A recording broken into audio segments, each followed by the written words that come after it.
Hi everyone, Rebecca here, head coach at Proforce Wealth. Today I want to talk to you about, should you bother saving for a house?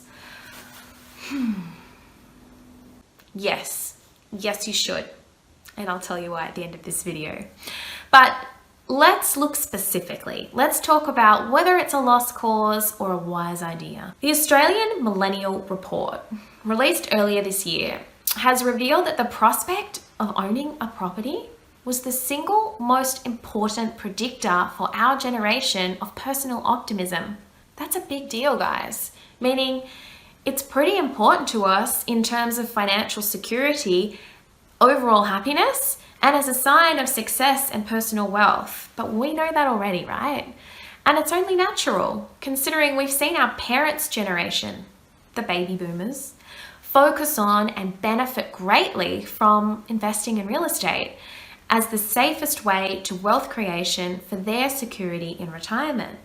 So we see that experience and we look at our own challenges in terms of replicating that experience, and it's a bit dismal, like it's really unnerve-wracking for people, right? Because the problem nowadays, though, is buying a house or buying a home, it's a tough nut to crack. In fact, to illustrate just how big a nut it is to crack, housing affordability is a major issue these days, with the average mortgage goer needing to dedicate 135% of their annual gross household income to raise just a 20% deposit. So in case you missed the maths on that one, that's 35% more than they actually earn. So over the last 25 years, the national median house price has risen by 400%, according to CoreLogic, which means that if property prices were to continue to go up at the same rate here in Australia, in 25 years' time, in Sydney, for example, the average home would break the $6.3 million mark. And in Melbourne, it wouldn't be far behind at 5.8. So those kind of numbers are enough to get anyone down, right? But here's the thing. Firstly, no one knows that to be true. We don't have a crystal ball about what will happen with real estate in the future. Secondly, property markets, just like any other investment market, go up and down. They move in two directions. They don't just go up. Asset values in any kind of market don't just forever move in one direction. And thirdly, property is not the only investment solution out there to help you grow wealth and get ahead financially. But giving up or giving in to the challenge of getting ahead financially altogether because you think you'll never be able to afford a house isn't the smartest thing to do. What happens, say, if house prices continue to soften as they have in the last 12 months?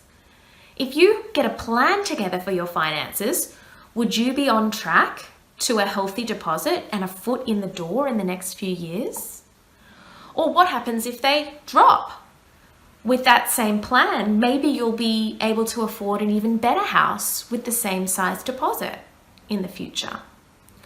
Well, what happens still though if they turn around and keep going up again? Have you lost out by paying attention to your finances? No, there's always other ways to invest your money and grow wealth. Sure, you might not get your home straight away, but if you're financially secure, you're enjoying life with a financial plan for the future, what's wrong with that? So rather than give up when you hear on the news that house prices are rising to $5 million, remember that's just one scenario. So here's an action plan for you instead. Watch your cash flow. Cash flow is king, not just to feel secure in your ability to pay debts on time or bills, but in order to make more out of your income. So if you've got nothing to invest, you can't invest. So creating a monthly surplus from your income is priority number one, irrespective of what's going on in investment markets around you. Number two is to invest in other things, become knowledgeable in other investment options. You don't have to do nothing and despair because property is out of reach for you right now. If house prices do reach $5 million in the future, they may never be affordable. And so it will be necessary for you to understand where else you can invest to get ahead in life. If they don't go to $5 million, you may just make some decent returns elsewhere in the meantime, which means you'll be able to buy the house of your dreams right off the bat. And the third thing to do is to define success for yourself. What does financial success mean and look like to you? Is it home ownership? And at what cost? Or is it being able to live life on your terms, enjoy the experiences you can have, like travel, sooner rather than later? So at Proforce Wealth, as millennials ourselves, we understand the financial challenges of our generation, the things that keep us up at night, the things that we worry about in terms of our future. And we also know the danger of doing nothing when it comes to managing your money and investing it because of those same challenges and concerns. We understand that personal financial advice from an advisor is unaffordable for many people our age and unnecessary, given the focus is really on just getting the basics right.